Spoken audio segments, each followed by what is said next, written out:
नमस्कार दोस्तों, स्वागत है आपका मेरे YouTube चैनल पे। तो हमने आज किस तरह से ट्रेड किया, हम आज वो डिस्कस करेंगे। सबसे पहले ये आज का ट्रेड में आप देख सकते हैं कि आज भी हम कॉल साइड में हमने पोजीशन बनाई थी,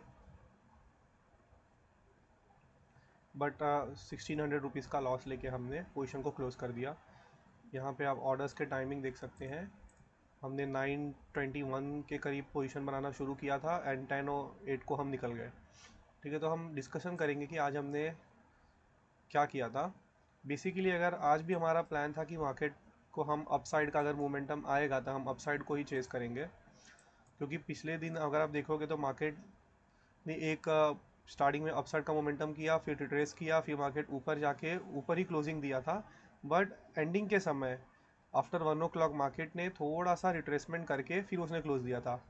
तो ये रिट्रेसमेंट है या फिर ये रिवर्सल है, ये हमें देखना पड़ता है कि अगले दिन की ओपनिंग के ऊपर डिपेंड करता है। अगर ये गैप डाउन ओपन हो जाता तो हम सेलिंग साइड का प्लान कर सकते थे, लेकिन ये मार्केट हुआ गैप अप और काफ़ी अच्छा गैप अप हो गया। निफ्टी, बैंक निफ्टी और सेंसेक्स तीनों में, और सेंसेक्स में आज एक्सपायरी थी। तो यहाँ पे गैप अप होने के बाद मैंने थोड़ा वेट किया कि थोड़ा सा रिट्रेसमेंट हो। तो मार्केट ने थोड़ा सा गैप अप होने के बाद रिट्रेसमेंट तो दिया, यहाँ पे हमने पोजीशन बना ली थी 9:21 को।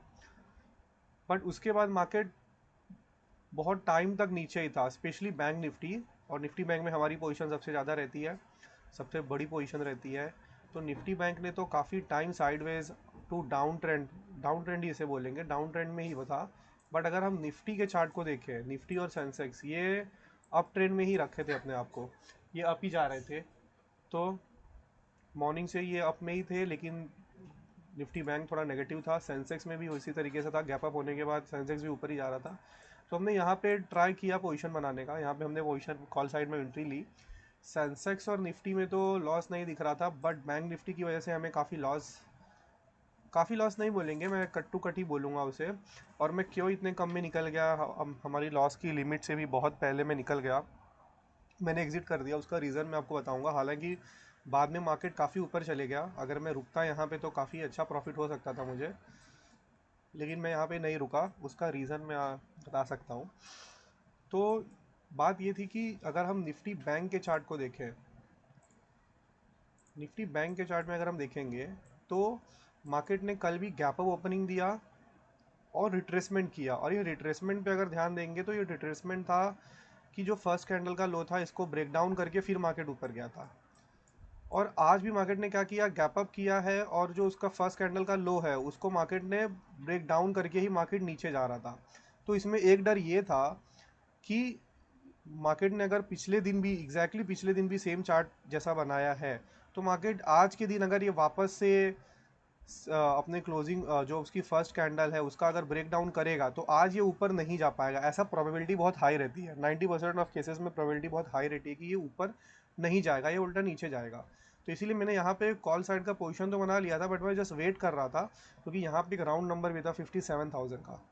तो आज तो मार्केट ने डायरेक्टली सपोर्ट ले लिया 57,000 का, बट मोस्टली कभी कभी ये support, most of the time ये सपोर्ट नहीं लेता है। बट आज इसने सपोर्ट ले लिया। यहाँ पे मैं इनफैक्ट एक फिबोनाची भी लगा के ट्राई कर रहा था, बट फिबोनाची का जोन भी था, ये 0.5 और 0.6 के बीच का जोन था। बट मैंने ये डिसाइडेड था कि अगर इस ये 57,000 को टच कर देता है तो मैं एग्ज़िट कर दूंगा, क्योंकि मेरे हिसाब से इसके अगर ऊपर जाना था तो मैं यहाँ तक वेट कर सकता था, 57,040 तक मैंने वेट किया, बट उसके बाद अगर ये नीचे जा रहा है तो मुझे एग्ज़िट करना ही था। क्योंकि पिछले ट्रेड्स में जो भी चीज़ हुई है उसके हिसाब से कभी कभी यहाँ पे एक बड़ी रेड कैंडल भी बन जाती है, और उसमें लॉस बहुत ज़्यादा बढ़ जाता है डायरेक्टली, क्योंकि फिर यहाँ के बायर्स निकलने लगते। इसीलिए हमने जल्दी से बुकिंग कर लिया, जो भी लॉस हमें दिखा। एनीवेज कोई बात नहीं, हम उसे कवर कर लेंगे आगे आने वाले दिनों में।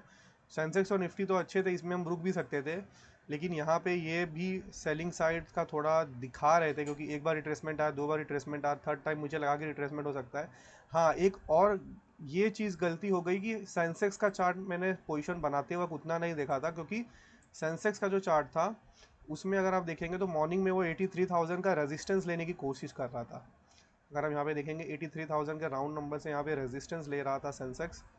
तो ये वाला चार्ट मैंने नहीं देखा, अगर मैं ये देखता तो शायद मैं थोड़ा रुक के एंट्री करता, या फिर थोड़ी एंट्री मैं बाद में करता। बट एनीवेज आज का जो भी था 1600 रुपीज़ का हमें लॉस हुआ है, वो हम एक्सेप्ट करेंगे और अपने आप को अपग्रेड करते हुए आगे हम लोग कल के ट्रेड पे ध्यान देंगे। तो आज के लिए इतना ही दोस्तों, मिलते हैं कल के वीडियो में। धन्यवाद।